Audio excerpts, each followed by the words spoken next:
श्री शिवाय नमस्तुभ्यम दोस्तों, हर हर महादेव। आप सभी भक्तों पर भगवान शिव के साथ मां गौरी की कृपा बनी रहे। आइए आज हम सुनते हैं सावन महात्म अध्याय 18। प्रेम भाव से कथा सुनिएगा। जो भी पहली बार कथा सुन रहे हैं उन सभी पर भगवान शिव की कृपा बनी रहे। कथा पूरा सुनिएगा और कमेंट बॉक्स में हर हर महादेव जरूर लिखे। आइए कथा आरंभ करते हैं। संत कुमार बोले, हे भगवान, हे पार्वती नाथ, हे भक्तों पर अनुग्रह करने वाले, हे दया सागर, अब आप 10वीं तिथि का महात्म बताने की चेष्टा करें। ईश्वर बोले, हे संत कुमार, सावन मास में शुक्ल पक्ष की 10वीं तिथि से यह व्रत आरंभ करें। पुनः प्रत्येक महीने में शुक्ल पक्ष की 10वीं तिथि को यह व्रत करें। इस प्रकार 12 महीने में इस उत्तम व्रत को करके बाद में सावन मास शुक्ल पक्ष की 10वीं तिथि पर इसका उद्यापन करें। राज्य की इच्छा रखने वाले राजपुत्र, उत्तम कृषि के लिए कृषक, व्यवसाय के लिए वैश्य पुत्र, पुत्र प्राप्ति के लिए गर्भिणी स्त्री, धर्म अर्थ काम की सिद्धियों के लिए सामान्य जन, श्रेष्ठ वर की अभिलाषा रखने वाले, कन्या, यज्ञ करने की कामना वाले ब्राह्मण, श्रेष्ठ आरोग्य के लिए रोगी और दीर्घ काल तक पति के परदेश रहने पर उसके आने के लिए पत्नी, इन सबको तथा इसके अतिरिक्त अन्य लोगों को भी इस 10वीं व्रत को करना चाहिए। जिस कारण से जिसे कष्ट हो तथा उसके निवारण हेतु उस मनुष्य को यह व्रत करना चाहिए। सावन में शुक्ल पक्ष 10वीं के दिन स्नान करके देवता का विधिवत पूजन करके घर के आंगन में 10 दिशाओं में पुष्प, पल्लव, चंदन से अथवा जौ के आटे से देवता की शस्त्र वाहन युक्त स्त्री रूपा शक्तियों का अंकन करके नक्ति वेला में 10 दिशाओं में उनकी पूजा करनी चाहिए। घृत मिश्रित नैवेद्य अर्पण करके उन्हें पृथक पृथक दीपक प्रदान करने चाहिए। उस समय उपलब्ध फल भी चढ़ाने चाहिए। इसके बाद अपने कार्य की सिद्धि के लिए इस प्रकार प्रार्थना करनी चाहिए, हे दिग्ग देवता, मेरी आशाएं पूर्ण हो, मेरे मनोरथ सिद्ध हो, आप लोगों की कृपा से सदा कल्याण हो। इस प्रकार विधिवत पूजन करके ब्राह्मणों को दक्षिणा देनी चाहिए। हे मुनि श्रेष्ठ, इसी क्रम से प्रत्येक महीने में 10वीं तिथि को करना चाहिए और 1 वर्ष तक इसके करने के अंतर्गत उद्यापन करनी चाहिए। पूजन की विधि कही जाती है, स्वर्ण अथवा चांदी की अथवा आटे से 10 दिशाओं को बनवाएं। तत्पश्चात स्नान करके भली भांति वस्त्र आभूषण से अलंकृत होकर बंधु बांधवों के साथ भक्तिपूर्ण मन से 10 दिग्ग देवताओं का पूजन करना चाहिए। घर के आंगन में क्रम से इन मंत्रों के द्वारा दिग्ग देवताओं को स्थापित करें।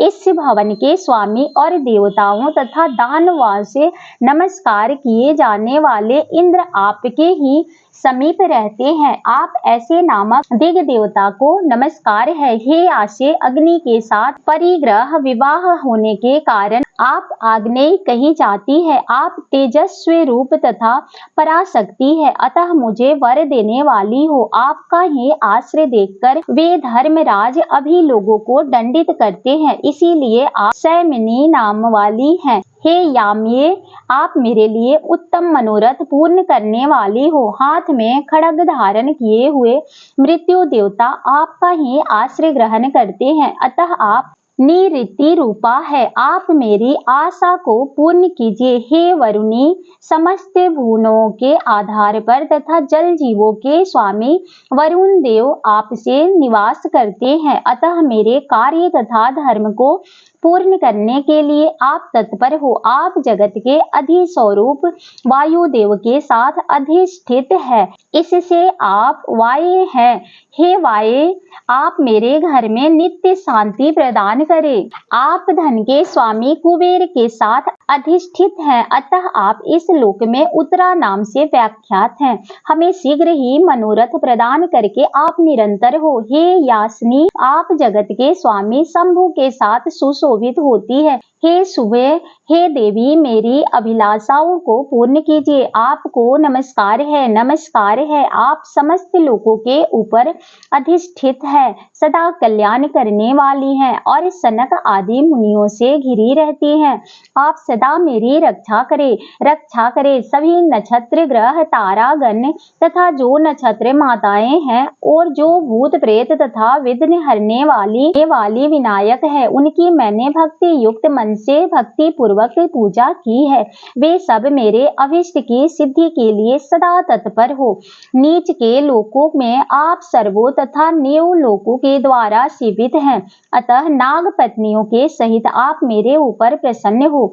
इन मंत्रों के द्वारा पुष्प धूप आदि से पूजन करके वस्त्र अलंकार तथा फल निवेदित करना चाहिए। इसके बाद वाद्य ध्वनि गीत नृत्य आदि मंगल कृतों और नाचती हुई श्रेष्ठ स्त्रियों के सहित जागरण करके रात्रि व्यतीत करनी चाहिए।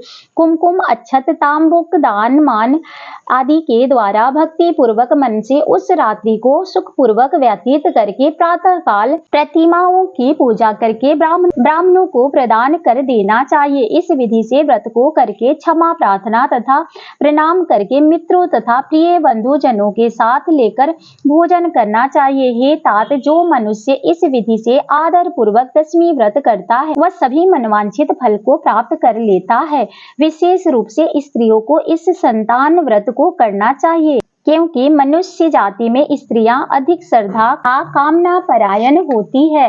हे मुनि श्रेष्ठ, धन प्रदान करने वाले, यश देने वाले, आयु बढ़ाने वाले तथा सभी कामनाओं का फल प्रदान करने वाले इस व्रत को मैंने आपसे कह दिया। तीनों लोकों में अन्य कोई भी व्रत इसके समान नहीं है। हे ब्रह्मपुत्र, मैं श्रेष्ठ वांछित फल की कामना करने वाला, जो मनुष्य दशमी तिथि को दसों दिशाओं की सदा पूजा करते हैं, उनके हृदय में स्थित सभी बड़ी बड़ी कामनाओं को वे दिशाएं भलीभूत कर देती है। इसमें अधिक कहने से क्या प्रयोजन है। हे संत कुमार, यह व्रत मोक्षदायक है, इसमें संदेह नहीं करना चाहिए। इस व्रत के समान न कोई व्रत है और ना ही होगा। इस प्रकार से सावन महात्म अध्याय 18 संपूर्ण हुआ। प्रेम भाव से बोलिए हरे हरे महादेव की जय। उम्मीद करते हैं कि आपको कथा पसंद आती है। अगर पसंद आती है तो कमेंट बॉक्स में हर हर महादेव जरूर लिखें। चलिए मिलते हैं अगले दिन अगले अध्याय के साथ। तब तक के लिए नमस्कार।